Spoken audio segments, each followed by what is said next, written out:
감사합니다. 우리 옆 사람과 인사 나눌까요? 우리 한 주 동안에 사시느냐고 수고하셨습니다 하는 마음을 가지고 수고하셨습니다 이렇게 할까요?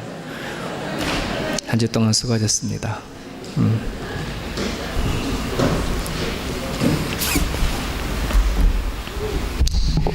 오늘 책을 보니까 달팽이의 꿈이라고 하는 짧은 글이 있습니다. 오늘은 쌀쌀한 봄날이었는데 달팽이 한 마리가 큰 나무를 이렇게 밑에서부터 기어 올라갑니다. 그거를 그 나무까지에 있던 뻐꾸기가 답답한 거예요. 달팽이가 얼마나 기어 올라가는 게 이게 시원찮고 워낙 느리다 하다 보니까 그래서 이 뻐꾸기가 그런 말을 합니다. 야 달팽아, 나무에 올라가 봐도 너가 좋아하는 열매가 없어. 봄철이니까 그렇게 되겠죠. 그런 거예요. 그랬더니 달팽이가 하는 말이, 알아.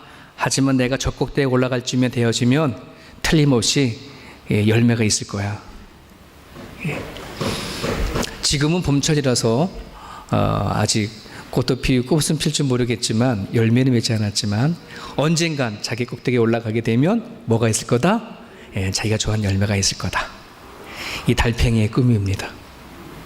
그 마음이 확신이 있기 때문에 그 힘든 나무를 기어 올라가는 거예요.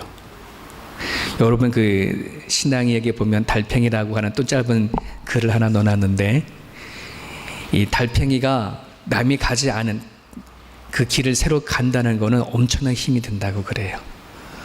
그 힘을 갖고 올라가는 겁니다. 여러분에게는 그러한 꿈이 있습니까? 소망이 있습니까? 내가 지금 여러 가지 역경과 힘들어도 내가 지금 이길 수 있는, 지금 견뎌낼 수 있는 소망이 여러분 가운데 있습니까? 말씀을 준비하면서 과연 세상 사람들은, 일반 사람들은 어떤 소망을 갖고 살아갈까를 생각을 해보았어요. 병에 걸린 사람은 병에 빨리 낫기를 그런 소망이 있겠죠. 아이를 키워가는 사람들에게는 얘가 공부를 좀 잘해서 자기 스스로 좋은 학교를 가고 앞가림을 잘했으면 좋겠다 하는 그러한 바람, 그 소망도 부모에게 있을 것입니다.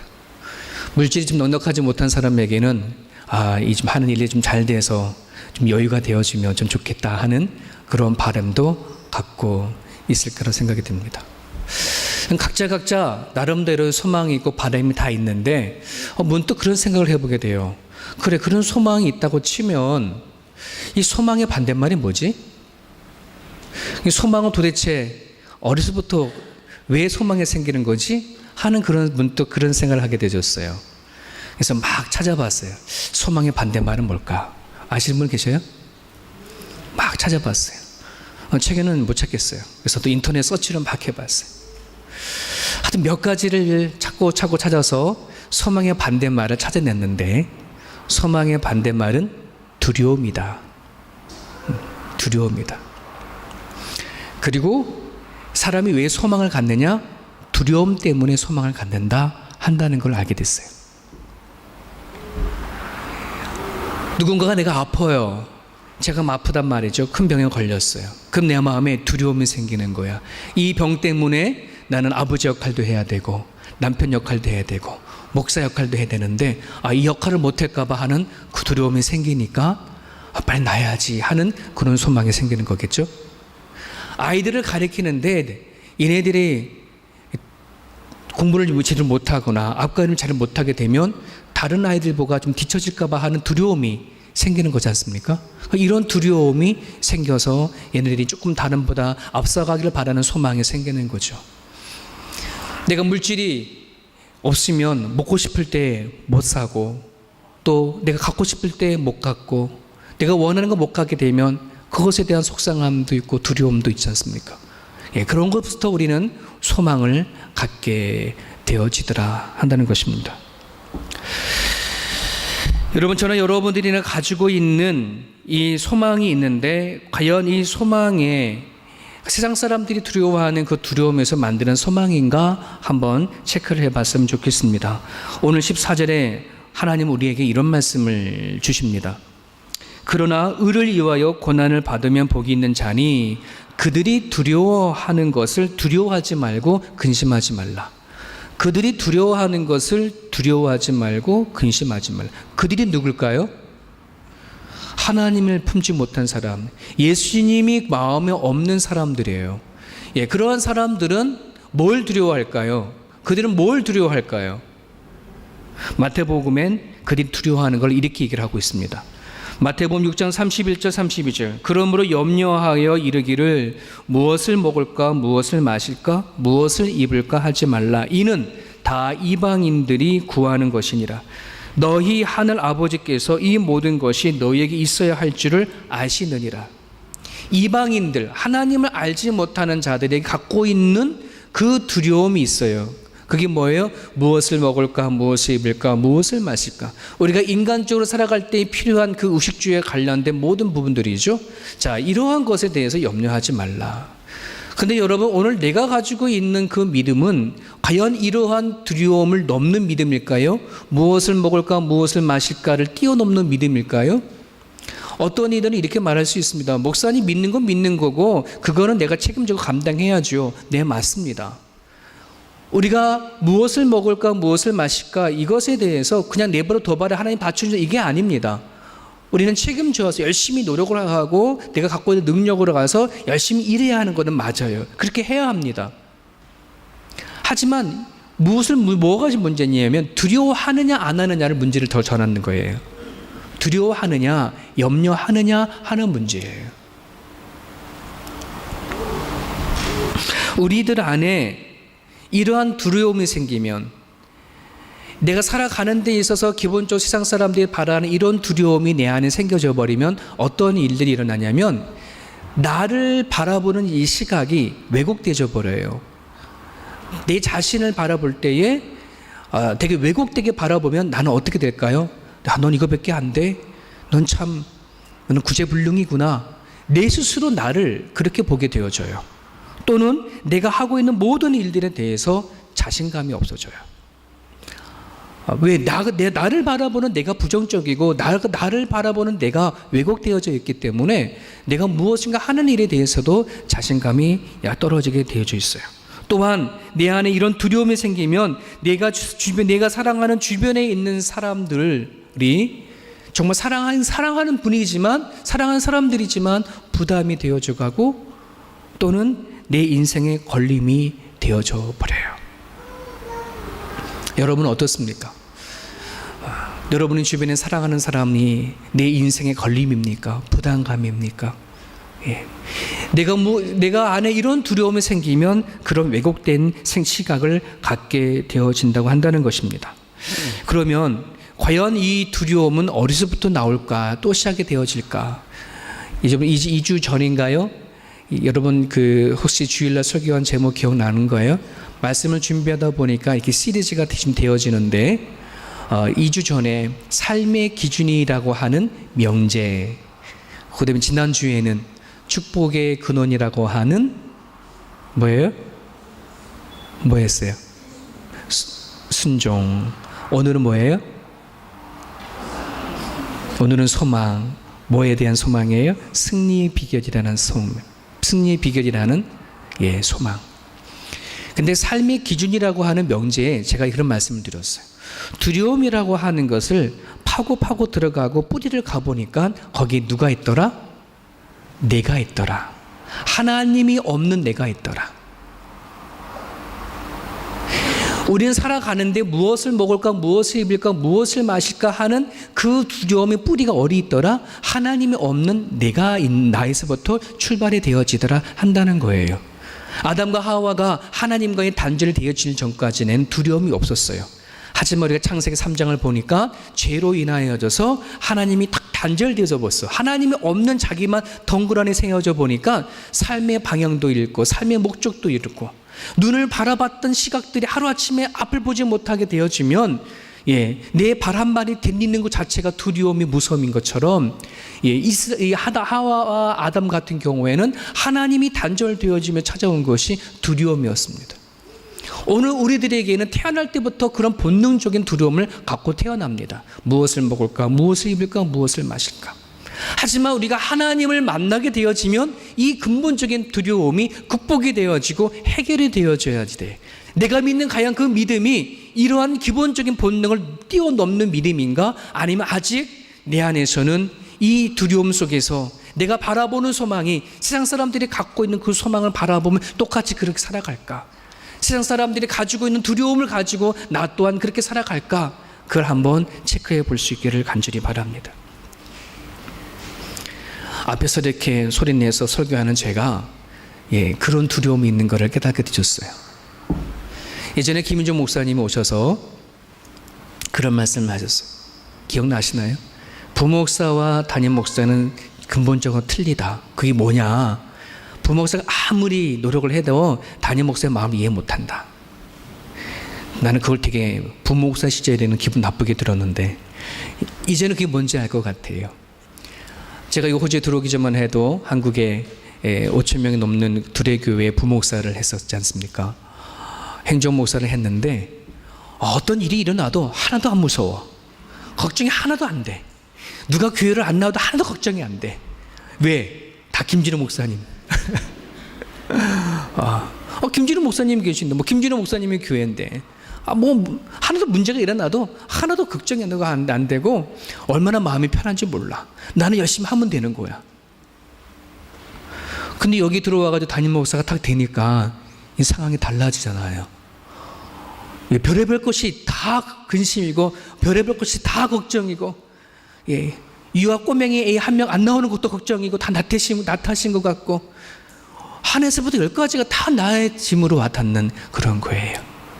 여러분 지난주에 선 설문조사를 이렇게 장로님들과 같이 화면 나오면서 물론 좋은 부분도 했지만 물론 성도들이 신앙이 없는 것도 보여지고 막 이렇게 교회에 이런 걸 이렇게 하다 보게 쓰잖아요. 그게 다 내 탓인 것처럼 와닿는, 내 잘못을 한 것처럼 막 느껴지고.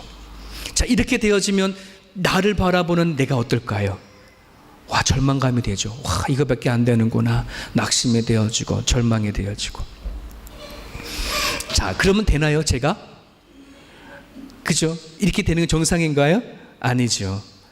누가 없는 거예요? 하나님이 없는 거예요. 내 마음 안에 하나님이 주인이 되지 않고 내가 주인이 되어지면 내가 살아가고 내가 섬기는 교회나 아니면 가정이나 모두 다 뭐냐면 다 염려와 근심과 걱정거리가 되어져 버려요. 내 몸을 내 것이라고 생각하는 것부터 두려움이 생겨요. 아이들도 내 것이라부터 생각하는 것부터 근심과 걱정이 생겨져요. 그래서 정말 내 자식 하나 누가 남 안 좋은 소리 들으면 뭐예요? 가만히 못 참는 게 막 되어지는 거죠. 내 것이라 하는 것부터도 두려움이 생깁니다. 교회도 내 것이다라고 하는 것부터는 거기 안에 문제가 생기고 두려움이 생긴다고 한다는 거예요. 그래서 오늘 15절에는 하나님께서 우리에게 이렇게 말씀하셔요. 15절 볼까요?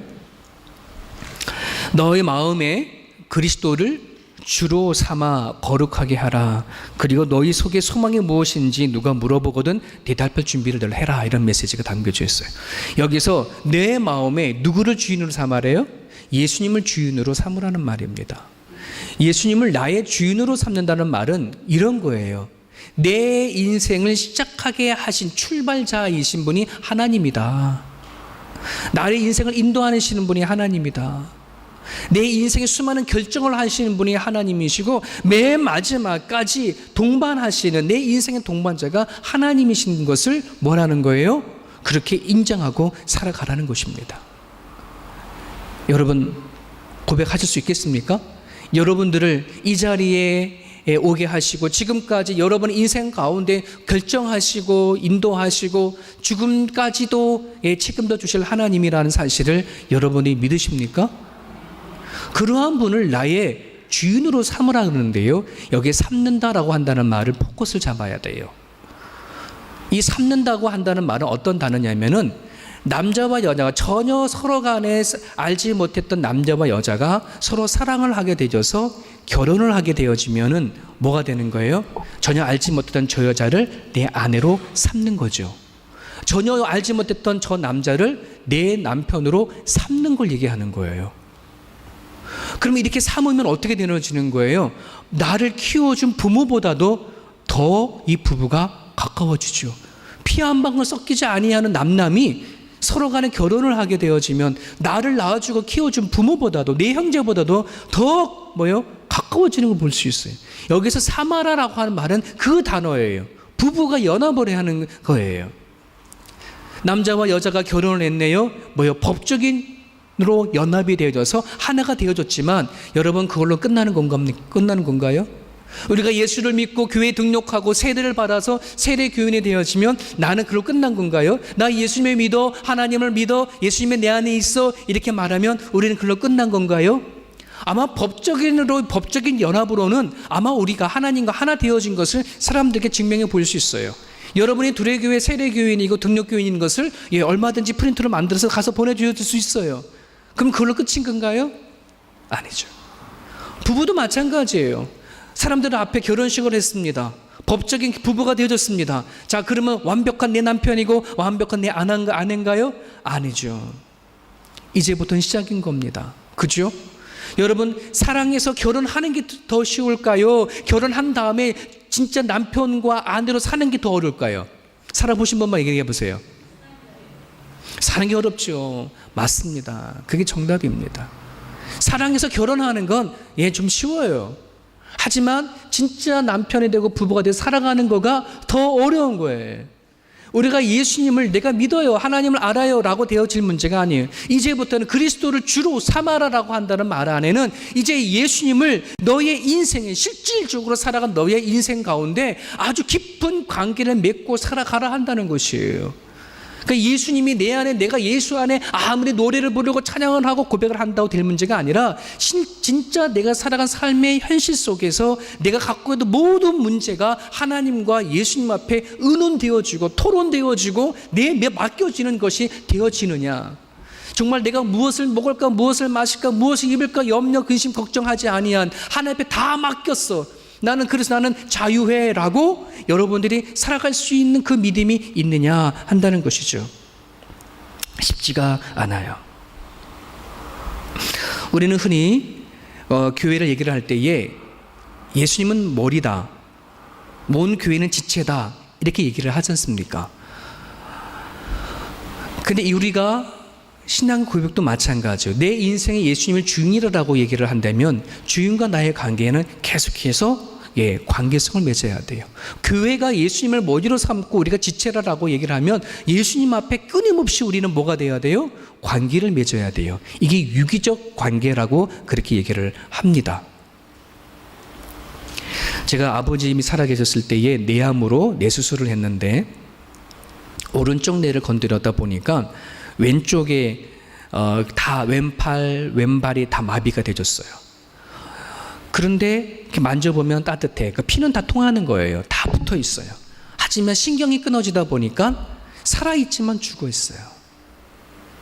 오늘 우리가 교회가 그럴 수 있습니다.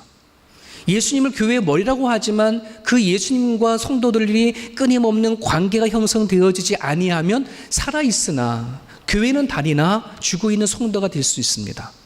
나의 믿음도 마찬가지입니다. 나의 믿음도 하나님 앞에 우리가 공식적으로 두레교회 성도고 믿음을 가진 여러 우리가 나타낼 수가 있지만 끊임없이 하나님과의 관계성을 갖지 아니하면 우리는 살아있을지 모르지만 죽은 그리스도인들이 되어질 수밖에 없습니다.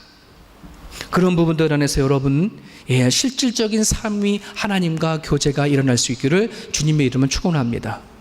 그것이 되어지려면요 이런 고백을 해야 돼요. 바울이 했던 고백인데 한번 따라해 볼까요? 나의 나된 것은 주님의 은혜라. 나의 나된 것은 주님의 은혜라. 이게 무슨 말일까요? 내가 이 자리에 있는 것은, 내가 이 자리에 사람이 되어진 것은, 내가 이 자리에 하나님 앞에 예배 드려지는 것은, 내가 이 자리까지 오게 되었는 것은 모두가 다 하나님의 은혜라. 믿으시면 아멘 하세요.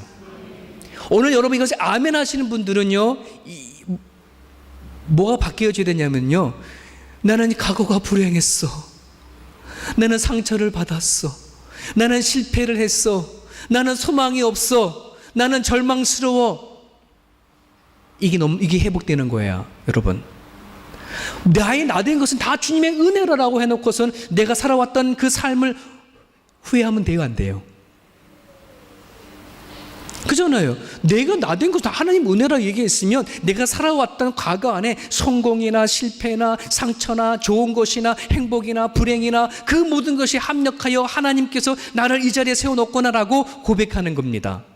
사랑하는 여러분, 여러분들이 과거나 지금이나 혹 여러분 스스로 봤었을 때 나는 이런 것이 아프다, 상처가 있다, 이런 것이 힘들다, 나를 봤을 때 나는 왜 이것밖에 되지 못했나 후회하는 사람들이 있다면 예수 안에 극복될 수 있기를 주님은 축원합니다. 하나님이 그렇게 보지 않는다는 겁니다. 이 세상에 얼마나 많은 사람이 있어요. 모래알 보도도 많은 사람들 중에 내가 너를 터키 택해서 내 것이라 할 정도로 왜 우리를 위해서 나를 위해서 그 하나님의 아들이 십자가에 못 박혀 죽기까지 사랑했는데 왜 나는 내 인생을 바라본 나를 그렇게 비참하게 비관하게 바라볼 수 있을까요?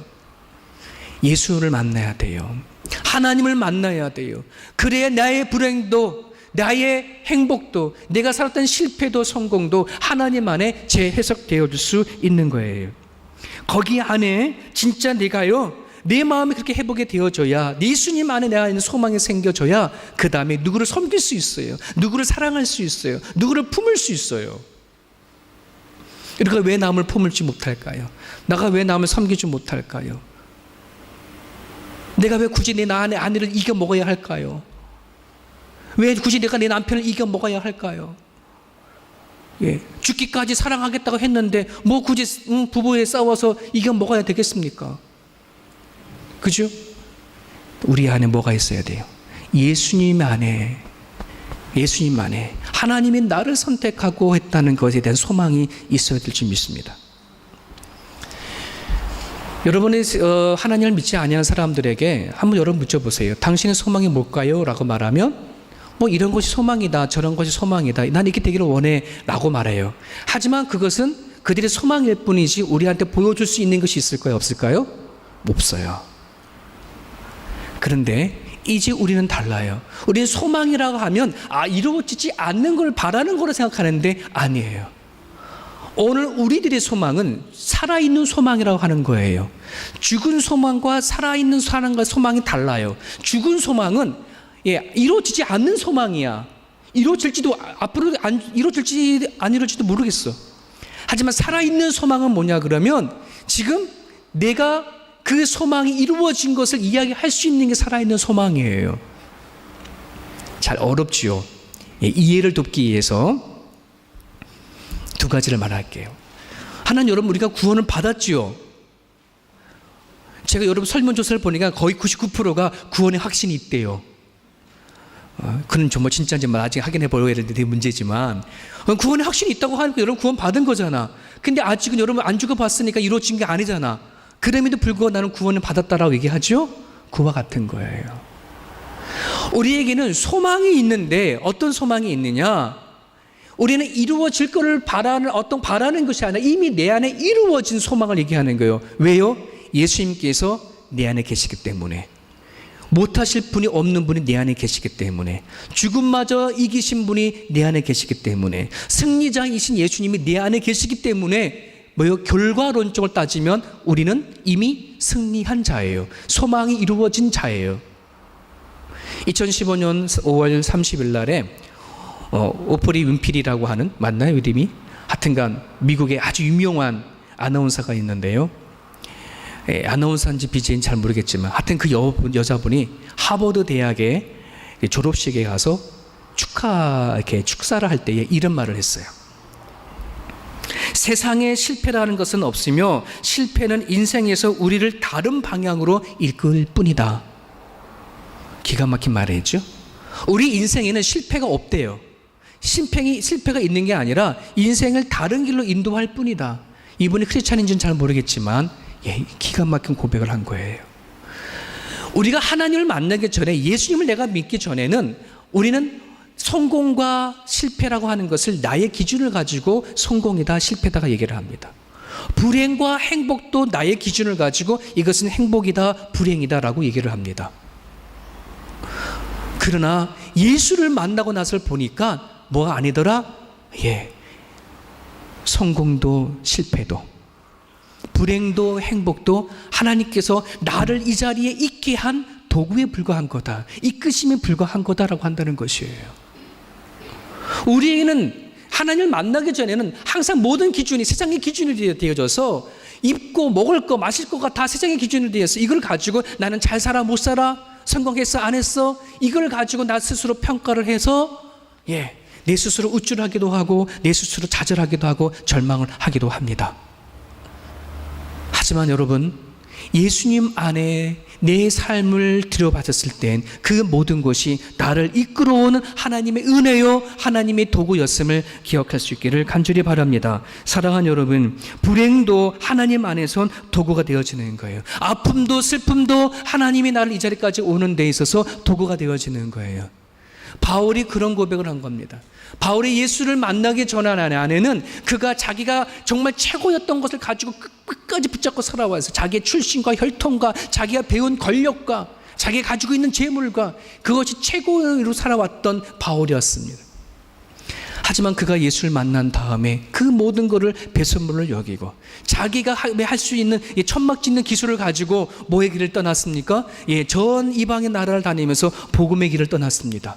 죽음의 길과 같은 거예요. 고난의 길과 같은 거예요. 굳이 그 길을 왜 갈 겁니까? 이제는 이에게 인생의 기준이 달라진 거예요. 재해석되어지는 거예요. 무엇이 행복이고 무엇이 기쁨인지, 고난이 무엇인지도 이제는 그가 다시 바꿔준 거예요. 자기는 이 땅에 인생 살아갈 때 아프지 않기 위해서, 고난당하지 않기 위해서, 남한테 비난받지 않기 위해서, 손가락질 당하지 않기 위해서 모든 걸 했었는데 예수님을 만나고 나서는 스스로 고난의 길을 걸어가요. 그래서 골로새서 1장 우리 24절 한번 같이 읽어볼게요. 바울의 고백입니다. 시작. 나는 이제 너희를 위하여 받는 괴로움을 기뻐하고 그리스도의 남은 고난을 그리스도의 몸에 된 교회를 위하여 내 육체에 채우노라. 내 육체에, 내가 내 육체의 고난을 채울 거야. 내가 내 육체의 아픔을 채울 거야. 내가 그리스도의 복음을 전하는 가정 가운데 닥치는 수많은 고난과 아픔을 위해서 나는 그 길을 갈 거야. 하나님을 만나기 전에는 그런 생각이 어디 있습니까? 그죠? 자기가 최소한 이 땅에 살아갈 때에 편안하게 행복하게 살아가는 게 자기 비전이었지만 이제 바울은 무엇이 진짜인지, 무엇이 참된 인생인지, 무엇이 진짜 의미가 있는지 너무나 잘 알아요. 이제는 고난을 당하는 것이 겁나지가 않아. 도리어 자기 당하는 고난과 아픔은 그리스도의 남은 고난에 내가 동참하는 거라고 믿고 나가는 거예요. 사랑하는 여러분, 내가 예수 안에, 하나님 안에, 그분 안에 내가 만나지 않으면 내가 살았던 모든 과거의 아픔, 이것이 다 상처고 아픔이고 원망이었어요. 저는 그런 삶을 살아왔어요. 솔직히 고백하면 저는 하나님 왜 나를 왜 이런 가정에 태어나게 하셨습니까? 이왕 태어날 거 하나님 살아 계신다고 하면 어떻게 나한테 한마디도 상의하지 아니하고 왜 이 가정에 이렇게 보냈습니까? 나랑 한마디 상의하지 않고 왜 나의 누나를 먼저 보냈습니까? 나와 아무런 한마디 상의하지 않고 나를 왜 한국 사람으로 만들어놨습니까? 얼마나 저는요 원망했는지 몰라요. 근데 내가 선택한 게 하나도 없었어. 이제 와서 보면 내가 나된 건 너무너무 고마워요.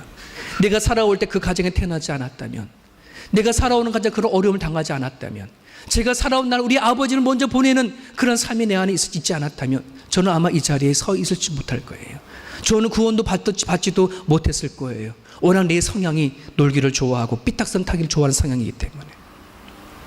사랑하는 여러분, 하나님을 만나고 예수님을 내가 만났을 때에 내 인생에 대한 해석이 새로워지는 것, 그리고 내가 갖고 그 예수님을 우리가 내 안에 모시면 이제는 과거나 지금이나 미래나 이미 내 안에 소망이 이루어진 사실을 믿고 나갈 수 있기를 간절히 바라요. 우리 시를 하나를 같이 볼까요? 도종환의 시인의 담쟁인데, 저것은 넘을 수 없는 벽이라고 고개를 떨구고 있을 때 담쟁이 하나는 담쟁이 잎 수천 개를 이끌고 결국 그 벽을 넘는다.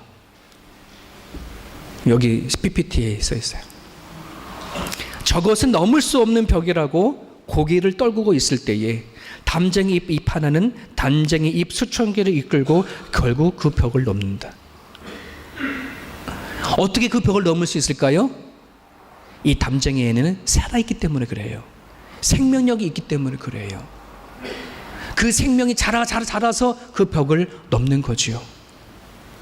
우리에게는 나 저 벽을 넘을 수 있으면 하는 소망을 다 갖고 있어요. 하지만 여러분, 내 안에 생명이 되어진 예수님이 내 안에 계시잖아요. 세상을 이기신 예수님이 내 안에 계시잖아요. 이길 수 있을까요? 얼마나 이길 수 있죠. 넘을 수 있을까요? 넘을 수 있어요. 누구와 함께하면? 예수님과 함께하면, 하나님과 함께하면 넘을 수 있어요. 여러분 지금 못 넘을 거라고 생각하는 것이 있다면, 그게 질병이든 아니면 물질이든 인간관계이든 여러분 사람 어떤 그 문제이든 예수와 함께하면 할 수 있어요. 성령이 하나님과 함께하면 할 수 있어요. 내가 뭐 하는 거예요? 기도하지 않으면 안 돼요. 살아계신 예수님 앞에 입을 열고 기도하셔야 합니다. 나와 함께 동행하시는 그분 앞에 정말 맡기고 나아갈 수 있어야 합니다. 그래야 내가 하는 수많은 그 두려움을 이길 수 있는 것이 하나님 우리에게 그 힘을 주셔요. 여러분, 오늘 우리들에게 악을 행하는 사람을에게 우리가 어떻게 그 악한 걸 맞대응하지 않을까요? 나한테 욕을 하는 사람을 어떻게 우리 맞대 욕하지 않을까요? 그럴 수 있는 힘이 어디 있을까요? 내 안에 승리자 대신 예수님이 내 안에 계시면 이 조급한 마음도 사라져요. 오늘 왜 이렇게 우리는 다급하고 조급한지, 하나님이 안 보이면 우리는 조급해져요. 그래서 우리는 하나님보다 내 말이 먼저 나가고, 하나님보다 내 생각이 먼저 나가고, 하나님보다 내 손이 먼저 나가는 승리자이신 내 하나님이 내 안에 계셔서 그분과 의논하시고, 그분 앞에 여러분의 아픔도 내려놓고, 그분 앞에 여러분의 문제를 내려놓고 기도하고 나가시면, 여러분 악을 악으로 대항하지 아니하고 욕을 욕으로 대항하지 아니하고 도리어 나를 향한 악을 대하고 욕을 하는 사람을 부끄럽게 만들어주시겠다. 이게 오늘 하나님 우리에게 주시는 메시지이십니다. 여러분들 오늘 이 말씀을 붙잡으시고, 여러분들이 이제 소망, 살아있는 소망, 예수와 함께 이미 이루어진 것을 기뻐하시고 나갈 수 있는 저와 여러분 모습 되기를 간절히 바랍니다. 우리 같이 한번 기도하겠습니다.